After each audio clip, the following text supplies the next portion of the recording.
11/12. Weekend 11 and 12 were huge, monumental, because in week 11 and 12, we built our first ever ramps.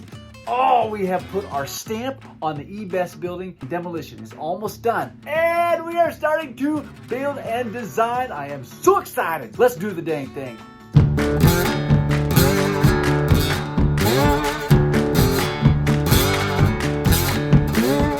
After taking measurements and finalizing what we were going to do, then it was time to start to pre-drill into the iron I-beam, where we were going to eventually put our support 2x6 and attach tos for the first ramp that would go from the south portion of the building up to the flight deck. Needed to remove a couple handrails, and right above me you can see an iron truss. And now after we get approval from the engineer and architect, we'll remove that as well. Right here, what we're doing is just removing a couple pieces of rebar that were left from when I cut this big chunk of concrete out. And it just never gets old to see all these sparks flying. It just makes my pyrotechnic heart happy.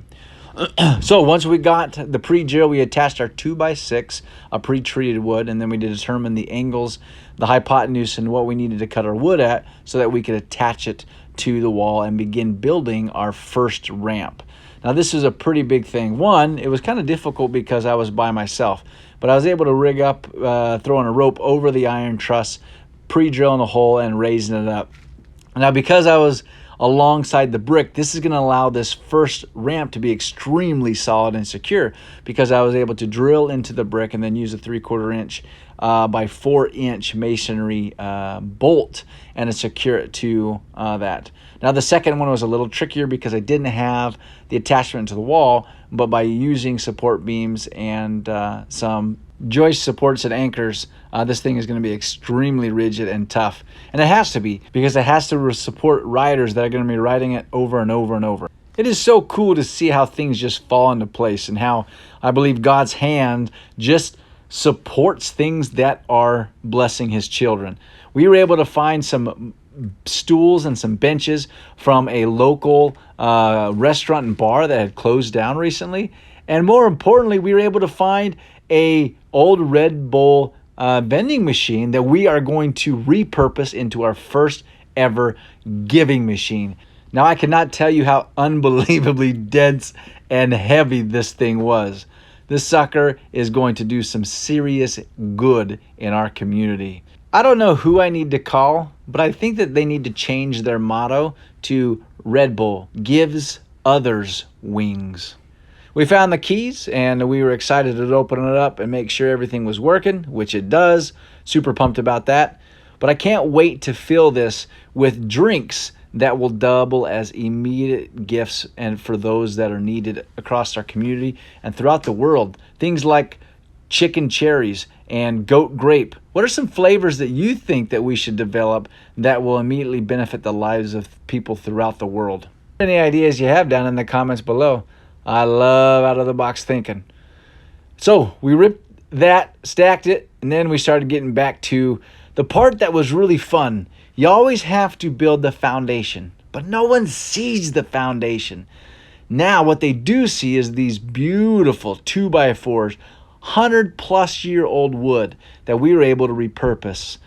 And these are absolutely gorgeous. I am already in love with this ramp, and it will last another 100 years. If anybody has been to Ray's Indoor Mountain Bike Park or the former Milwaukee one, he has these berms that are made from scrap woods. And I've spoken directly to Ray, and he says that he calls them Rascal berms because it reminds him of something that the little rascals would have built in their backyard or out by their clubhouse. And I loved it. So I'm adopting that, and these are called Rascal ramps. And I just love the look of them, how they're aged, how they don't match, how the textures are different. Well, some have old screw holes, some are rusty and beat up, and it's just phenomenal. I just love how it looks. This will be the general approach that riders will come up. This truss will be cut, and you'll ride straight forward until you get to the flight deck where you have the huge berm and the foam pit. So now we got to all the way to the top. We'll continue our construction down, and we'll begin to frame out basically the flat portion of this and develop and design our 90-degree turn. Now, one of the things that I'm discovering is I have never built ramps for bikes in 110-year-old buildings before. And so the angles are very different, and walls are not square, and I'm dealing with chimney chutes and iron trusses, not to mention changes in elevation and different weight supports. So this is an incredibly fun challenge because every board, honestly, is different than the previous one. It has a different density, it has a different grain pattern and length and strength. Just a big old puzzle. Now, some of you might recognize this wall.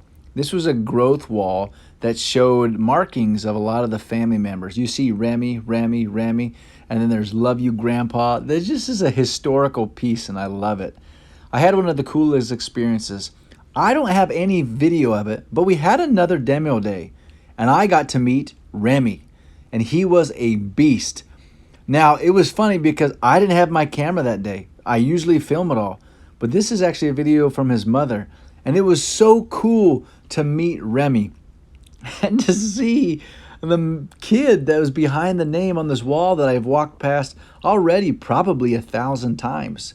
And it was fantastic to hear stories from Remy's mother about her working here different years and how her family had such an integral part of it and how it was her family's business. And it just made everything that we're doing just cooler and had a deeper meaning. And it just is, I love that he is back helping this building be repurposed for the next round of families and generations to benefit from this building. So one of the things I discovered as I was making this 90-degree turn is that you can't maintain speed very comfortably in a sharp 90-degree turn. We made plenty of room for the 90-degree turn, but it wasn't really fun to turn on it. So I decided to add this angle so that you can make more of a rounded turn. One of the things that I'm loving about this building is it is full of lumber and 2x4s and plywood just everywhere, wood, nails.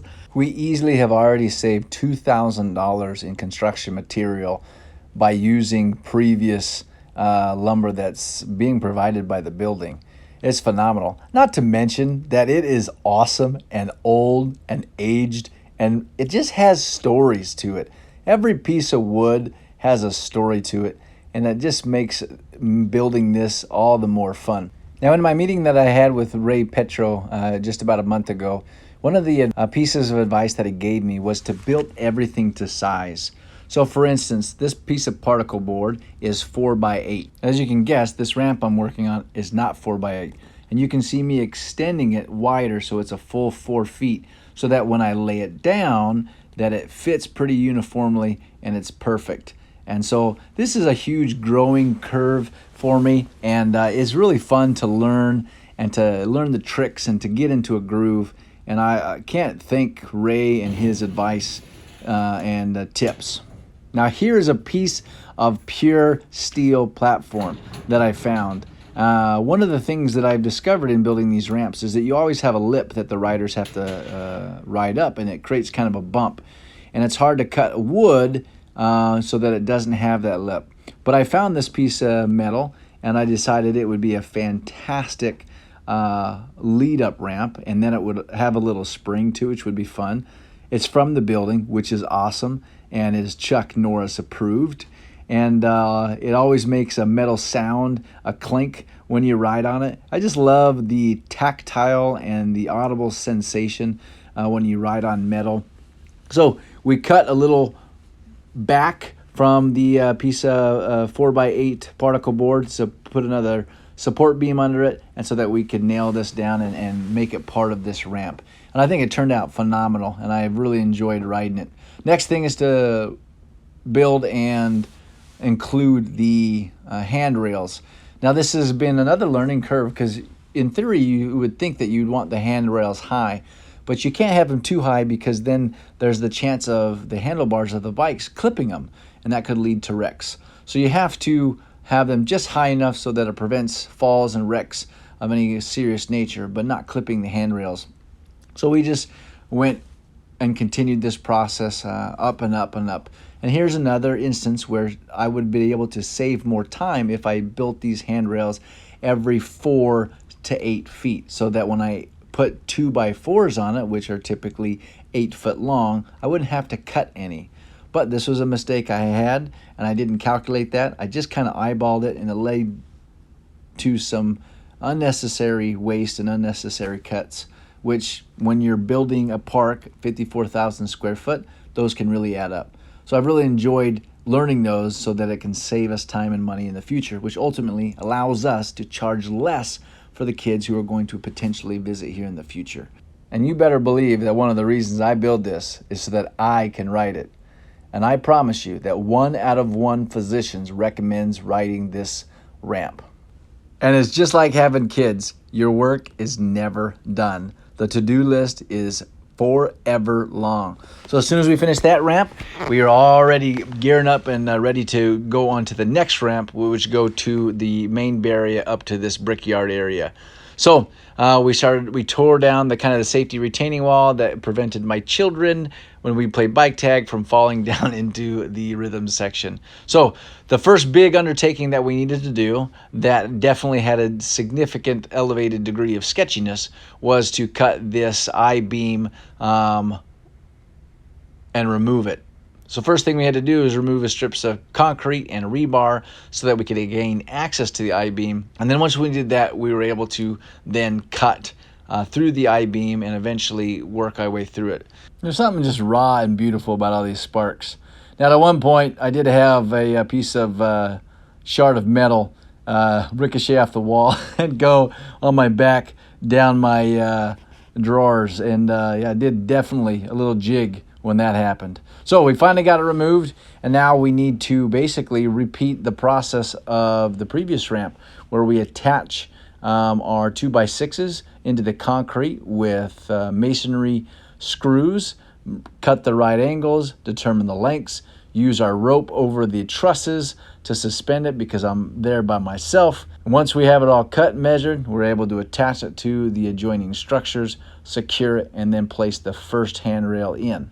You get the picture. Rinse, wash, repeat. Now let's just enjoy some music and watch the beauty of time lapse.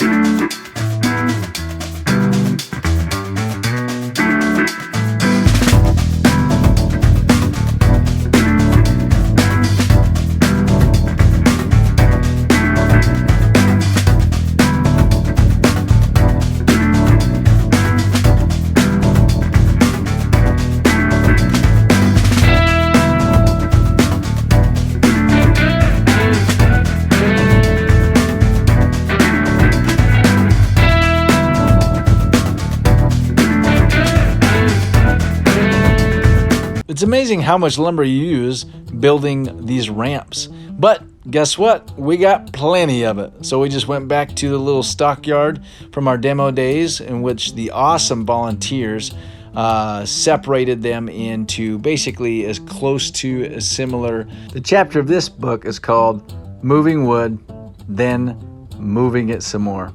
That's all there is. Pile them here, then unpile them, and then drag them somewhere else, and then pile them there. So it is a process that I am very familiar with. But once we got a bunch that worked, we just start plugging and chugging, measure, cut, re-measure, measure, cut, then nail, nail, nail, nail.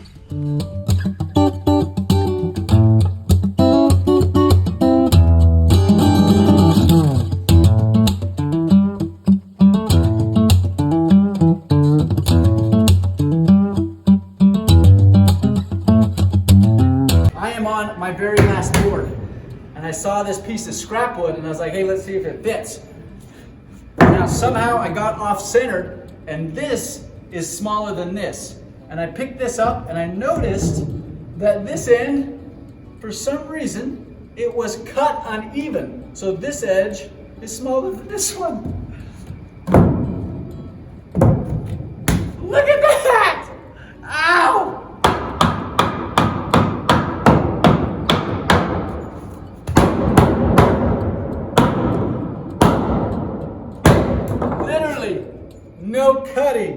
Like, look, that is buenísimo.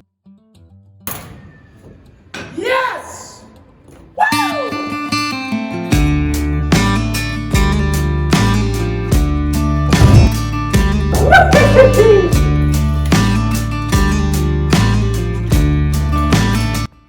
Well, I'm about as happy as a lark. Never met a lark, don't even know what a lark is.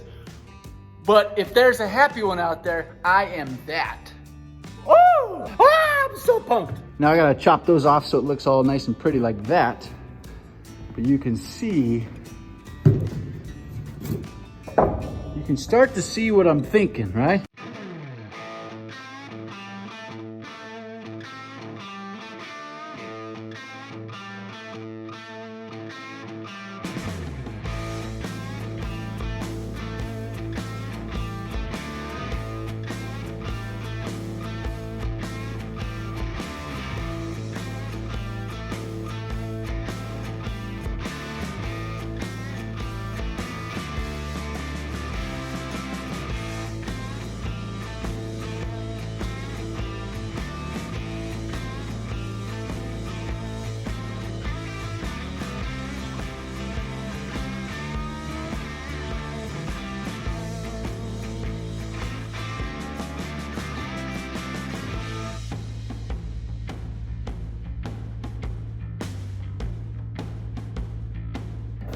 So here's that ramp that goes into this area.